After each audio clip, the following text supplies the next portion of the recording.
Salam teman-teman, pagi hari ini kita akan melihat firman Tuhan yang terambil dari dua bagian. Bagian pertama adalah Kejadian pasal 3 ayat 14, 17b dan 23. Begini firman Tuhan. Lalu berfirman Tuhan Allah kepada ular itu, karena engkau berbuat demikian, terkutuklah engkau di antara segala ternak dan di antara segala binatang hutan. Kemudian ayat 17b berbunyi begini, maka terkutuklah tanah karena engkau, dengan bersusah payah engkau akan mencari rezekimu dari tanah seumur hidupmu. Kemudian ayat yang ke-23,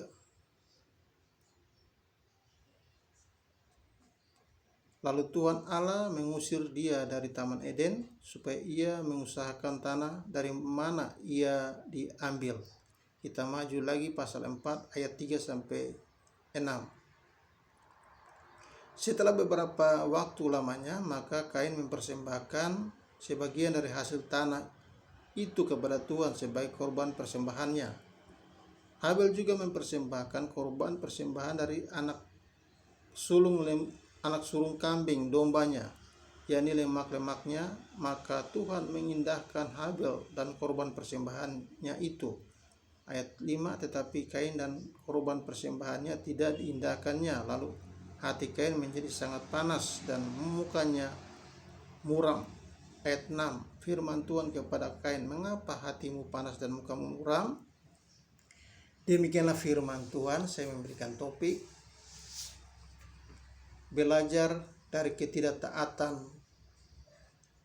Adam dan Hawa.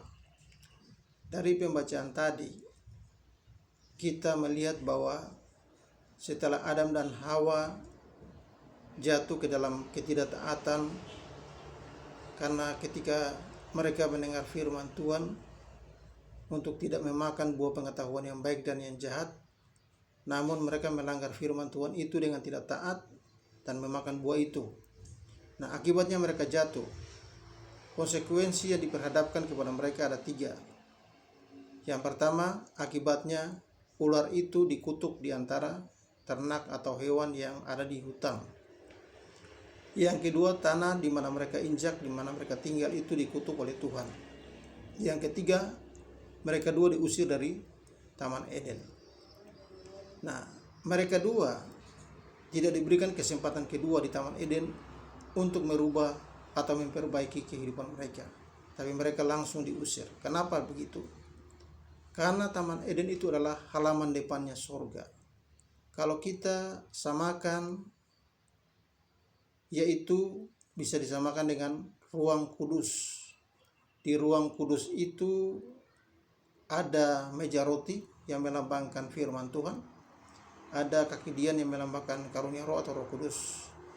Nah, apabila orang-orang yang sudah mengecap kasih karunia Tuhan yang luar biasa serta mengalami firman dan mengetahui banyak firman dan hidup dalam berbagai mujizat, tapi kemudian mereka murtad meninggalkan Tuhan, maka mereka tidak ada lagi kesempatan kedua, karena mereka hidup di Taman Eden, di ruang kudus. Tidak ada kesempatan kedua lagi untuk merubah hidup.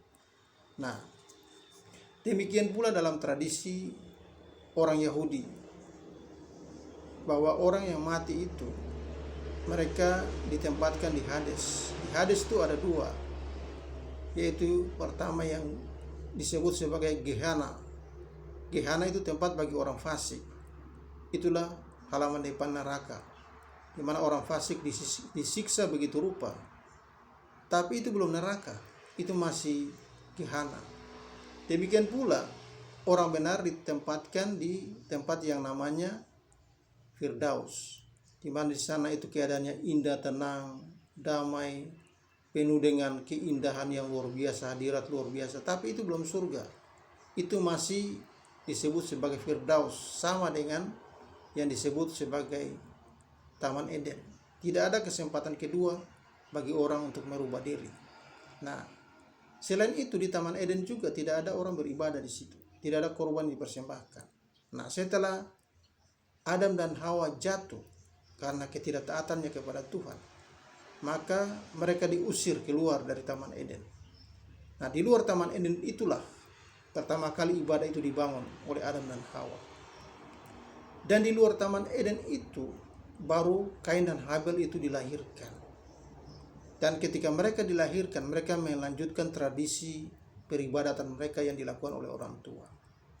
Nah, ketika Kain memilih untuk menjadi seorang petani dan juga Habel memilih menjadi seorang peternak, profesi mereka masing-masing, mereka mengusahakan bagian-bagian mereka, dan kemudian hasilnya mereka bawa kepada Tuhan untuk dipersembahkan kepada Tuhan sebagai korban. Tentu itu sesuatu yang baik, tetapi yang menjadi masalah adalah Adam dan Hawa tidak pernah menginformasikan bahwa setelah mereka jatuh ke dalam dosa, salah satu konsekuensi yang mereka terima adalah tanah itu dikutuk. Sehingga tanah yang dikutuk itu, hasil yang didapat dari tanah, baik pertanian, tanaman, tumbuh-tumbuhan, sayur-sayuran, itu tidak boleh dipersembahkan kepada Tuhan, karena itu sudah terkutuk. Itu tidak diinformasikan kepada Kain. Demikian juga Habel, dia membawa hasil ternaknya kepada Tuhan, dipersembahkan. Nah, hasil ternak ini tidak dikutuk oleh Tuhan. Yang dikutuk itu hanya ular, seperti yang tadi kita baca. Terkutuklah engkau ular di antara ternak dan di antara binatang-binatang liar di hutan. Jadi binatang liar yang lain tidak dikutuk, yang dikutuk hanya ular. Ya, oleh karena itu informasi ini sangat penting di dalam kehidupan orang percaya. Apapun kesalahan yang kita buat, kita harus menginformasikan sehingga orang lain tidak mengulangi hal yang sama. Karena itu pendidikan keluarga itu sangat penting. Pendidikan di jemaat itu sangat penting untuk mereka mendapatkan informasi yang jelas daripada firman Tuhan sebelum mereka mempersembahkan korban kepada Tuhan. Nah, pada zaman sekarang kita memang tidak membawa korban seperti yang dibawa oleh Kain dan Habel, tetapi kita beribadah secara roh. Kita membawa persembahan-persembahan rohani, yaitu karunia-karunia roh yang Tuhan tempatkan dalam kehidupan kita, talenta yang ada. Misalnya karunia-karunia roh, karunia untuk bernubuat, karunia untuk bermazmur, penglihatan, marifat, suara Tuhan dan sebagainya. Karunia-karunia itu sebelum dioperasikan, sebaiknya harus diajarkan, mendapatkan petunjuk-petunjuk firman Tuhan yang jelas, sehingga karunia itu tidak menyimpang dan ditolak oleh Tuhan. Karena itu banyak sekali orang-orang yang tanpa diajar, tanpa mendapatkan informasi yang jelas tentang karunia, mereka sudah terburu-buru mengoperasikan karunia dalam kehidupan mereka tanpa memeriksa Alkitab. Akibatnya banyak kesalahan-kesalahan yang dibuat. Karena itu pentingnya pendidikan, menginformasikan sesuatu kepada orang-orang yang beribadah kepada Tuhan agar mereka tidak salah dalam mempersembahkan korban, terutama di dalam keluarga. Jadi apapun yang dialami tidak perlu disembunyikan. Kalau itu berhubungan dengan ibadah, harus disampaikan kelemahan dan kekurangan sehingga hal itu tidak diulangi baik oleh anggota keluarga ataupun anggota jemaat yang dilayani. Nah, kalau hal itu tidak dilakukan, maka akan menimbulkan kesalahan-kesalahan yang membuat orang menjadi panas hati.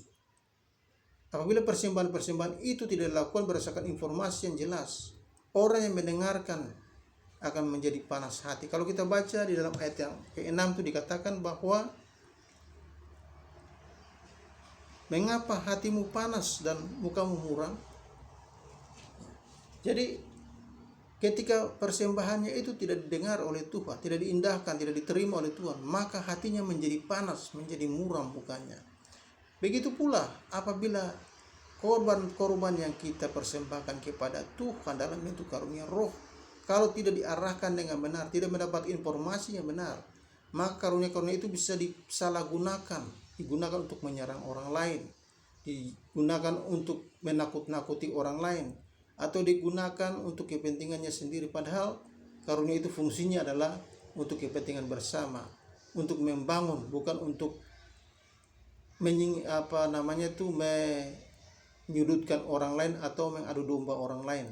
Karena itu sebelum karunia itu difungsikan, maka orang terlebih dahulu harus mendapat informasi yang jelas, sehingga pada waktu dia menyampaikan karunia tidak menimbulkan sakit hati, panas hati di antara orang yang mendengar, di antara jemaat yang hadir dan sebagainya.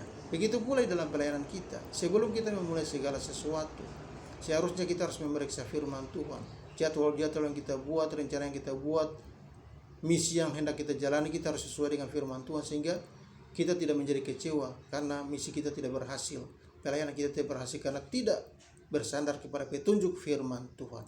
Ini sangat penting dalam kehidupan kita sebagai orang percaya. Peristiwa Kain dan Habil ini sebuah pembelajaran yang bagus bagi kita sebagai hamba Tuhan untuk senantiasa meningkatkan kehidupan kita, hubungan kita dengan Tuhan, untuk mendapatkan informasi sebanyak-banyak, duduk di hadirat Tuhan, membaca firman Tuhan, menyelidiki firman Tuhan, sehingga apapun yang kita kerjakan dalam pelayanan kita harus sesuai dengan apa yang Tuhan kehendaki, bukan berdasarkan apa yang kita kehendaki. Karena itu informasi ini penting dalam kehidupan kita. Karena informasi itu salah, maka kita akan juga salah di dalam mempersembahkan korban, salah di dalam melayani Tuhan. Kalau kita tidak mendapatkan informasi, maka kita juga akan melakukan kesalahan yang sama, karena kita sama sekali tidak mengetahui cara yang benar di dalam beribadah, cara yang benar dalam melayani pekerjaan Tuhan. Karena itu pada pagi hari ini saya anjurkan bagi kita semua melalui chapel yang singkat ini, supaya kita harus senantiasa lebih banyak lagi menggali informasi firman Tuhan dalam pelayanan kita, agar mendidik umat Tuhan, menginformasi kepada mereka bagaimana cara beribadah yang benar, cara mempersembahkan korban yang benar, sehingga korban dipersembahkan senantiasa berkenan di hadapan Tuhan. Demikian pelayanan kita lakukan juga berkenan kepada Tuhan. Kiranya firman Tuhan yang singkat ini memberkati kita. Tuhan Yesus memberkati. Amin.